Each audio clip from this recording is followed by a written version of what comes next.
Almusal, tanghalian, hapunan, isang lutuan lamang para mas mabilis. Sopas naman po ang niluto ko para sa umagang ito dahil wala na nga kaming kain-kain ng sabaw, kaya iyon ang niluto ko. Sinamahan ko na rin ang piniritong boneless na bangus. Ni-marinate ko yan nakaraang taon pa. Ayan po.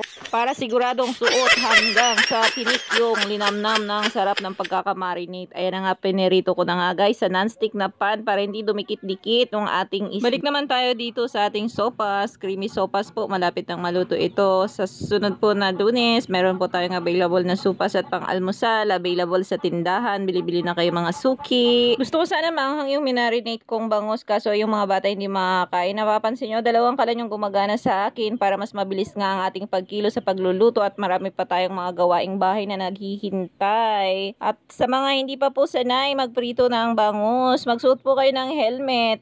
Dahil po tumitilamsik po ito pag piniprito, baka po masira ang yung mukha, o diba? Kaya ayan na alam yan ni Oni, Ella Francesca. Luto na tong sopas. Tumatalsik yung ano ng bangus. Kaya delikado talaga pag nagpiprito kayo ng bangus. Pag di kayo sanay sa kusina, kailangan yung magsuot ng helmet. Diba Oni, Ella Francesca?